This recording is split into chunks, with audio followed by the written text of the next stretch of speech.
Huellas de San Luis, hoy en la ciudad de San Luis. Y encontrarnos con el escribano Juanjo Laborda Ibarra. Bueno, tiene que ver con la historia de San Luis, porque él es de San Luis, es bien puntano. Bien puntano. Bien puntano. Juanjo, qué gusto saludarte, ¿cómo te va? Gracias por la presencia tuya y un gusto volver a verte. Juanjo, cuántas historias, ¿no?, relacionadas con la provincia de San Luis. Más allá de tu trabajo como escribano, ¿no es cierto? Sí, sí. Pero vos sos un apasionado de la historia. Apasionado de la historia de San Luis y una especie de coleccionista de libros, de documentos, que los voy juntando de a poco. Tengo una gran biblioteca, que Claro. es una de las cosas que me va a sentir más orgullosa y que ha sido una conducta de hace mucho tiempo. Y voy juntando. Hoy estoy buscando lo que se denominan los incunables, que son documentos en sus primeras ediciones. Y tengo muchos del siglo XIX, y uno de ellos, sobre el cual, tras conocer este documento, y fui profundizando y juntando más, es el tema de los conflictos limítrofes de la provincia de San Luis, y particularmente el famoso conflicto limítrofe con Córdoba, a fines del siglo XIX, a quien pertenecía el departamento de San Javier. Merlo nunca fue de Córdoba. No, Merlo nunca. No. Eso. La discusión con Córdoba fue que cuando, a partir de la Constitución de 1853, cuando se organiza la Argentina, hay una disposición como atribución del Congreso Nacional, que era atribución del Congreso Nacional fijarle límite a las provincias. Bien. ¿Qué hace el primer gobierno nacional? Le envía informaciones, documentos, cartas a los gobernadores de provincia, todos, en aquel momento eran 13, para que fueran primero, entre partes, fijando los límites. Y en el hipotético caso que no se pusieran de acuerdo, bueno, buscar el arbitraje. La provincia de San Luis empieza inmediatamente a conversar con las provincias limítrofes. En aquel momento, hacia el oeste era Mendoza, el límite natural era el río Desaguadero. Incluso hay todavía una pequeña diferencia, porque una de las características del río Desaguadero es que en la época de grandes lluvias se bifurcan, se abren nuevos brazos. Algunos brazos se mantienen, otros se secan, entonces la pregunta, ¿cuál es el definitivo? Bueno, hoy con la tecnología eso está prácticamente definido. Claro. En el caso del norte, que sería San Juan, La Rioja y Córdoba, históricamente había un camino, el camino real, que era llamado Camino de los Cordobeses. Eso más o menos está fijado, siempre hay pequeñas diferencias, pero eso está establecido. El conflicto quedó con Córdoba en el este de San Luis. Exacto, en el departamento San Javier. ¿Qué decían los puntanos? ¿Qué decíamos los puntanos del siglo XIX? El límite es la naturaleza, el Sierra de Comechingones. Cuando termina hacia el sur, que la zona de la Punilla, ahí baja una línea perpendicular. Quiere decir que Villa Dolores era nuestro. Nosotros sosteníamos que era nuestro. ¿Por qué decíamos? Sí. El de la línea de las altas cumbres de la Sierra del Comechingones o de las altas sierras, hacia el este Córdoba, hacia el oeste San Luis. ¿Qué decían los cordobeses? No, ese límite es válido, pero hasta el arroyo Piedra Blanca. A partir del arroyo Piedra Blanca, que baja de este a oeste y después se junta con el río Conlara, es de Córdoba.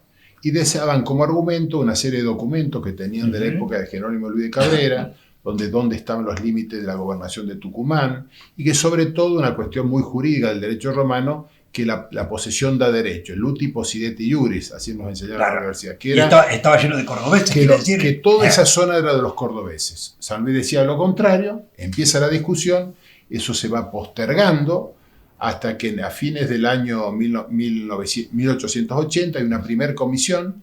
En Córdoba la comisión la representa un profesor de Derecho llamado Jerónimo Cortés. En el caso de la provincia de San Luis, nuestro gran jurista que era Juan Llerena, que incluso había sido convencional constituyente en 1853.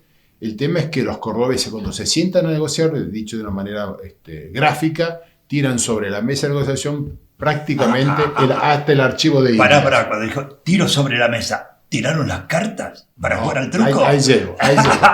Y la provincia de San Luis tenía menos documentación. En el medio, como eso se dirimió a mitad del año 1880, ha quedado la leyenda, y que la gente la cree, yo diría hasta casi toda la gente de los lugares la sostiene, que eso se resolvió en un partido de truco.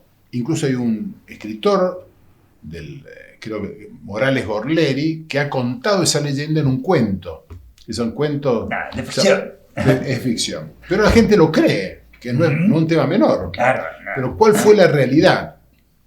Termina el cuento. El cuento es, hay un juego de truco. Está el gobernador de San Luis, que decían que era Toribio Mendoza, del lado cordobés era Miguel Ángel Juárez Celman, y que en el momento final Juárez Celman dice: quiero vale 4 y el valle también, el valle de San Javier. Y que el gobernador de San Luis tira su carta, que era un macho basto, tira el macho basto. Así la cuenta el cuento de Morales Gorleri. ¿Y qué hace Juárez Celman? Se humedece la frente y pone el macho espada. Y el valle le perteneció a Córdoba. La historia es otra. Bueno, que quedan como mentirosos los cordobeses. Lo que ha quedado es la documentación. La documentación es que fracasa la primera negociación entre Córdoba y San Luis, Jerónimo Cortés, Juan Llerena. Hay una imposición, hay una ley del Congreso Nacional que le fija términos a las provincias, que le da 2 años para definirlos, si no lo define el Congreso. Entonces hay una negociación donde se reúnen, buscan de árbitro el presidente de la Nación de entonces, hasta 1883, que era el general Julio Argentino Roca, escucha a las dos partes. El representante de San Luis era Onésimo Leguizamón, el de Córdoba seguía siendo Jerónimo Cortés, recibe el general Roca ambas posturas, le corre vista a un asesor, que era un ministro de la Corte, el doctor Federico Ibarbún, hace un dictamen más jurídico que histórico, y tiene que resolver el presidente Roca. ¿Cómo resuelve el presidente Roca? Buscando acercar las posiciones. Le da la razón a Córdoba, es decir, Córdoba es el verdadero y definitivo titular del Valle de San Javier, pero le compensa a la provincia de San Luis, bajando el límite de la provincia de San Luis, pues eran todos territorios nacionales, del paralelo 34-41 al paralelo 36. Porque lo que hoy conocemos como la provincia de La Pampa era territorio nacional. Era territorio nacional. Claro. Entonces, ¿qué superficie le correspondió a Córdoba en esta negociación? 1.631 kilómetros cuadrados. Eso es lo que se discutía. Bien. Más allá de las bellezas, pero en superficie, el Roca le da o le reconoce a Córdoba 1.631 kilómetros cuadrados. Y nos compensa bajando del paralelo 34-41 al paralelo 36, que son 31.000 kilómetros. El 40% de la superficie de la provincia de San Luis actual es fruto de esa negociación. Perdimos el valle, pero ganamos el 40% de nuestro actual territorio. Claro, tierras productivas. Sí, es incluso, diría, localidades como Buena Esperanza, Unión, todo eso antes era territorio nacional, ahora es puntano. Bien. Entonces, si uno imagina el mapa de la provincia de San Luis, la superficie que ganamos en esa negociación que aparentemente habíamos perdido, con el tema del Valle de San Javier, ganamos el 40% de nuestro territorio. Pero muy poca gente conoce estas historias. Sí, la gente... son apasionantes. Es que es apasionante la leyenda. Claro. Hay muchas leyendas. Merlo tiene algunas leyendas muy interesantes. Bueno, te voy a preguntar por una que realmente es fantástica, ¿no? Pero ir a la documentación es un trabajo realmente muy grande del historiador, ¿verdad? Sí, vos sabés, eso está todo documentado. Es difícil hallarlos. Uno que tiene vocación de investigador los ha ido juntando. Pero es muy apasionante. Incluso tan es así que no satisfechos los negociadores o los contrincantes, más allá de lo que definió el general Roca, durante casi todo un año, tanto Onésimo Leguizamón como Jerónimo Cortés siguieron discutiendo. Y lo discutieron a través de solicitadas en el Diario de la Nación. Y el Diario de la Nación, muchos años después, juntó esas 12 solicitadas de ambos, son 24, editó las 24 polémicas, que eran cartas que iban y venían, y lo editó en un libro que al final tiene los fundamentos del fallo de General Roca. Pero fíjate qué importante, ¿no? Porque esa zona del departamento San Javier, pero especialmente la zona de La Ramada, Cruz de Caña, Quebracho Ladeado, Las Chacras, pero todo eso es muy linda. Es prácticamente un barrio de Merlo. Porque la gente a la mañana, vos tenés que escuchar, qué sé yo, a las 6 de la mañana, 7 de la mañana, las motos, los vehículos que van para Merlo, todos a trabajar a Merlo. Está relacionado totalmente con la villa de Merlo, ¿no? Es que el núcleo de atracción comercial, turístico, inmobiliario, sigue siendo Merlo. Claro, realmente. Merlo es bien nuestro. Sí. Eso no vamos a permitir que no lo discutan. Nunca estuvo en juego eso. No, nunca. Nunca lo aceptaríamos. Pero sí, bueno, eso forma parte de nuestra historia, ¿no? Qué lindo, ¿no? Qué lindo, realmente. Y tenés un tiempo, porque tenés trabajo en la escribanía, otras actividades, sos profesor, y tenés el tiempo suficiente como para ir Cuando investigando. a uno le gustan las cosas, el tiempo se lo arma.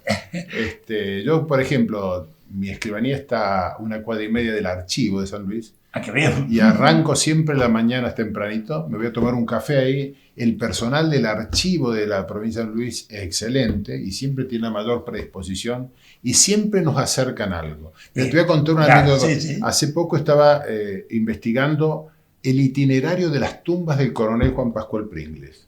Juan Pascual Pringles, desde su muerte en año 1831 a la actualidad, ha tenido 5 tumbas, lo han ido cambiando. Hay un proyecto de que haya una sexta, sacarlo de la Catedral de San Luis donde está y llevarlo al Monumento de las Chacras. Cuando estaba buscando esa documentación, se acerca una empleada y dice: ¿de qué está estudiando? Le digo: estoy buscando tal cosa. Dice: tengo una foto del sepelio de Pringles, me dice la mujer. Bueno. Yo la miré y dije: para mí. ¿De cuál de ellos? Claro, digo, Pringles murió en 1831. Yo, hasta donde yo sé, no había fotografía. No había fotografía. Dice: ¿quiere verla? Bueno, yo digo, porque me cautivó la buena voluntad. Mire, se subió, agarró una escalera alta, subió al archivo, sacó una caja y me dice: esta es la foto. Era una foto no del sepelio de Pringles, de una de los traslados de la tumba. Concretamente era de 1895. Histórico. Está la urna de Pringles en el despacho del gobernador de la época, que es frente a la Plaza Independencia, no la que hemos conocido, sino donde estaba antes la fábrica provincial de alfombra, por la calle 25 de Mayo, y usted ve ahí el despacho del gobernador y los cuadros de Pedernera, de Justo Ará, de José Santos Ortiz. Los tuvieron velando a la urna en el año 1895, que es el 4º traslado, cuando lo sacan de la iglesia matriz que se estaba derrumbando en la calle que ya no está más, 9 de julio y Rivadavia, y lo trasladan al cementerio San José, porque en esos días se cumplía el primer centenario del nacimiento de Pringles, que es 1795, o sea, 1895. Entonces, esa foto, que yo nunca la había visto, también así algún historiador me dijo: ¿dónde sacaste esa foto? Obviamente reservé la fuente, pero estaba en el archivo esa foto. Qué bueno.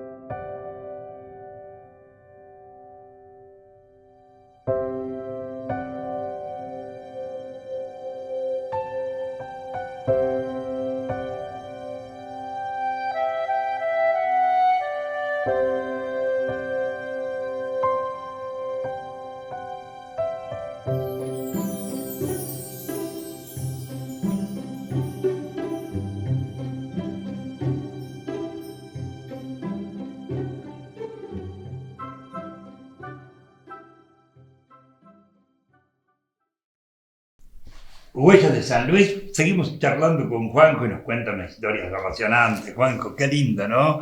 Me contabas también esto de los riojanos, con el tema de los límites, ¿no? También estuvimos discutiendo con los riojanos cuando establecimos los límites norte de la provincia de San Luis. Si uno mira el mapa de la provincia de San Luis, ve que al norte limitamos con Córdoba, La Rioja y San Juan. La discusión que tuvimos con los riojanos es porque fue la siguiente. el límite natural era un camino de huella, llamado Camino de los Cordobeses, que era el camino donde transitaba todo el negocio del ganado, el mular, de Córdoba hacia la zona del norte de Chile que pasaba por San Juan. Ese camino de huella encontró un obstáculo en el año 1831 cuando la gente de Facundo Quiroga estableció en lo que serían la entrada y la salida de esa zona, de la parte que corresponde a La Rioja, nos establecieron un peaje, parece que era muy caro, al entrar y al salir. Un adelantado del peaje. Entonces, ¿qué hicieron los comerciantes que iban desde Córdoba a San Juan o a Chile, que llevaban sobre todo ganado? Bajaron y establecieron un nuevo camino 5 leguas hacia el sur para evitar pagar el peaje. Entonces el problema es cuando hubo que definir los límites con La Rioja, ¿qué hicieron los riojanos? Dijeron, no, el límite es el camino, pero no el camino anterior, el nuevo. Y San Luis le dijo, no, el límite sigue siendo aquel. Este camino es para no pagarle peaje a ustedes. Qué bueno. No, esto se resolvió. Qué linda historia. Bueno, hay una que es apasionante también y la gente está convencida, ¿eh?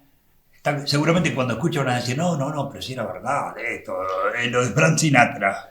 Vos sabés que una aclaración previa, cuando la gente se enamora de una historia, real o ficcional, es difícil sacársela de la cabeza. Porque es lo interesante de la ficción, claro, es lo atractiva que son. Bueno, existe en Merlo una vieja leyenda que dice que en Merlo, el casino de Merlo o fue de Frank Sinatra o estuvo a punto de ser de Frank Sinatra. Y esto es lo que dice la gente, lo cree y lo repite, siempre digo de buena fe. La historia real es la siguiente. En el año 1967 o 68 se le vence un contrato de concesión que tenía el gobierno de la provincia con una empresa privada que administraba y explotaba el Casino Flamingo, que era el viejo casino de Merlo. Claro, que creo que funcionaba en principio en el hotel, el de arriba, en el hotel Piedra Blanca, arriba. Creo empezó por ahí. Por ahí arrancó. Bueno, la empresa era de propiedad de una familia Machinandiarena, una gente de mucha fortuna y que tenía, creo que, casinos en Córdoba también. Cuando se vence ese contrato, ¿qué hace el gobierno de la provincia? Llama una licitación o concurso para nuevos oferentes. Y ahí se presenta, entre varias empresas, se presenta una que tenía un nombre, una razón social en inglés, y aparece con un apoderado representante, que es la que presenta los pliegos, que es un señor que se llamaba, pues ya falleció, se llamaba Donald McCluskey. Perfecto. Que era un músico. Para que la gente se ubique. El papá del Donald y de sus otros hijos que tenían un conjunto musical excelente que eran los Mackemax. Exacto. Bien. Don Dean era el nombre artístico de este señor Donald McCluskey, que era un hombre muy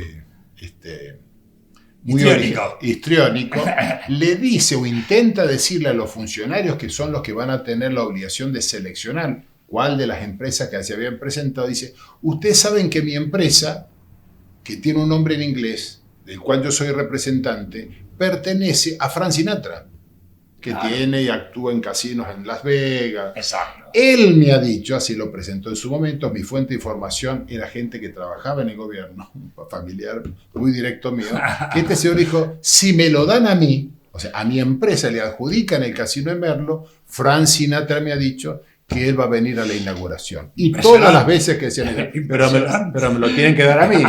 Obviamente eran todas mentiras, era un pícaro.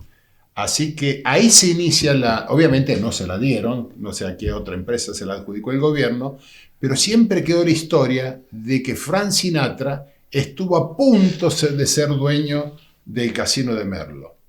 Algunos llegaron a decir que en algún momento habría venido. No, era todo un invento, una fábula que había creado y utilizado este señor llamado Donald McCluskey, alias Don Dean, un gran músico, pero como hombre empresa, para tratar de ganar la licitación usando como argumento que el verdadero dueño no era él, sino tanto la de Frank Sinatra. El partido de truco como lo de Frank Sinatra persiste, vive todavía.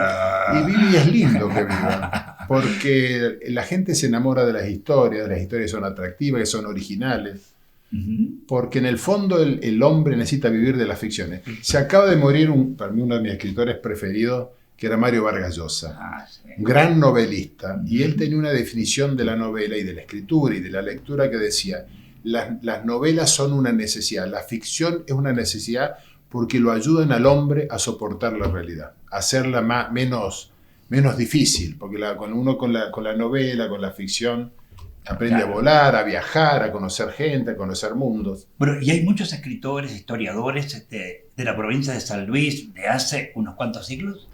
Yo creo que sí, me parece que en los últimos tiempos escriben poco, pero las historias están al alcance de las manos. Bueno, yo trato de cumplir con mi granito de arena, difundir esas historias. Desde otro punto de vista, Antonio Esteban Agüero era un creador de historias fantásticas a través de su poesía, ¿no? Yo soy un enamorado de Antonio Esteban Agüero y yo tengo en mi casa una pintura que hice pintar sobre un poema de Agüero.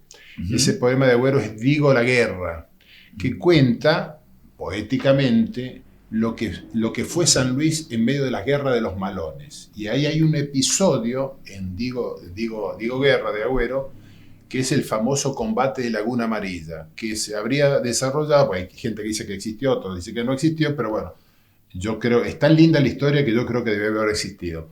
Entre Juan Sá, el lanza seca, con un militar puntano que vivía en las tolderías, que era Manuel Baigorria. Uh-huh. Agüero dice Baigorrita, y creo que hay un error, pero no importa, la historia vale en la poesía, que se encuentran en la zona de Laguna Amarilla, que es la zona al sur de Justo de Arac, donde hay unas lagunas, claro. Baja el ejército de línea a cargo de Juan Sá, sube el ejército de indios ranqueles comandado por este blanco, para decirlo en la terminología de época, y en vez de enfrentarse de todos contra todos, como en los poemas homéricos, hacen un círculo, los soldados de ambos bandos, y el combate es entre los jefes.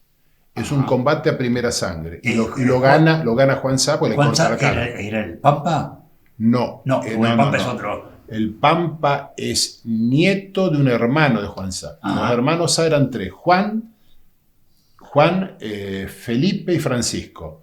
Francisco Sá tiene una hija mestiza con una indígena llamada Feliciana Sá, que se casa con José Elías Rodríguez, y de ahí vienen los Rodríguez Sá. Entre ellos el Pampa Rodríguez Sá, que fue gobernador de San Luis de 1909 a 1913. Historias riquísimas. Sí.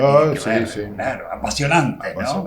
A disposición, porque hay muchísimas historias. Muchísimas historias. Todas las veces que quieran, con todo gusto. Claro, me imagino todo lo que tiene que ver con el Valle del Collara, todo lo que tiene que ver con Villa Mercedes también, ¿no? Sí. Claro. No, pero Agüero es mi poeta preferido. Sí, Agüero, la pintura de Agüero también en su poesía sobre el cruce de los Andes, ¿no? Digo el llamado.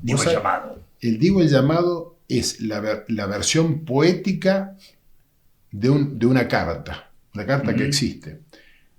¿Qué dicen en síntesis Agüero en Digo el llamado? Es una supuesta carta de San Martín al gobernador de San Luis Dupuy, en pleno proceso de organización del ejército de los Andes, donde le dice, palabras más palabras, mándeme, un reclamo para el aporte de San Luis. Necesito cebollas, más cebollas. Ese poema, que es bellísimo y está en el monumento al pueblo puntal de la Independencia, está basado en una carta real que es de Pueyrredón a San Martín. Uh-huh. Es una carta que tiene fecha 2 de noviembre del año 1816, donde Pueyrredón, como director supremo, le dice a San Martín: ay, le mando. Y termina diciendo una frase histórica: va el mundo, va el demonio, y dice: no me pida más, porque he quedado tan pobre con todo lo que le he mandado, que no vaya a ser que un día se entere que ha amanecido colgado en un tirante del fortín por las deudas que he contraído para poder cumplir con usted. Eso está en Digo el llamado, pero el poema más lindo para mí de Agüero es Digo la tonada. Digo la tonada. El idioma nos vino... Porque tiene que ver, ¿no es cierto?, con la palabra, ¿no? El idioma no vino con las naves, así empieza. ¿Sabés de qué se basa ese poema? Porque Agüero no solo era un gran poeta, sino que escribía estas poesías de San Luis basadas en historias reales de San Luis. Claro, ese es el tema. La carta de Pueyrredón, Digo el llamado. La lucha entre Juan Sá es el combate de Laguna Amarilla. Y Digo la tonada es, a mi modo de ver, la versión poética de la tesis doctoral de doña Berta Vidal de Batini, que es una gran filóloga, que se llama El idioma rural de San Luis. Berta Vidal de Batini, una gran filóloga, especialista en el idioma, que escribió un libro que era Cómo hablamos los puntanos, el hablar rural de San Luis. Ella venía de Buenos Aires, alquilaba un taxi y se dedicaba a recorrer la provincia, iba rancho tras rancho a tomar mate, a comer tortita, y mientras hablaba con la gente iba anotando. Y es donde está incluso dividido el mapa el lingüístico y fonético de San Luis. Por ejemplo, el hablar de los nortinos. El puntano de la ciudad habla más como el mendocino, por la inmigración chilena, la influencia del norte, ese no es lo mismo como habla alguien de Candelaria o de Concarán, son esdrújulos, cuando dicen caramelo, así son esdrújulos, y después cómo habla la gente del sur de San Luis. Está todo en el libro. Y esa confluencia también contra la sierra, ¿no? Contra la sierra, todo eso. Eso está en el libro de Berta Vidal de Batini, y sobre eso Agüero escribe para mí el poema más lindo. Pero qué bárbaro que Agüero pueda transformar todo eso en poesía. Claro, ahí está el tema, ¿no? Ese es el gran talento de Agüero. Juanjo, muchísimas gracias. A sus órdenes. Vamos a volver, ¿eh? Bienvenidos. Porque hay tantas historias para contar con todo gusto, con todo gusto. Claro, estamos marcando huellas con esto de Huellas de San Luis. Rescatar la historia, los personajes, los hechos trascendentes, ¿no? Porque fueron parte de nuestra identidad, de nuestro devenir por la historia, ¿no? Mirá cómo nos venimos a encontrar. Hacía mucho que no nos veíamos. En algo tan apasionante. Un gusto recibirte en este caso en mi oficina, y ya pronto iré yo a visitarte nuevamente, como aquellas épocas, a tu radio. Gracias, muchísimas gracias. Pronto. Juanjo Laborda Ibarra. Qué hermosas historias, ¿no? Huellas de San Luis.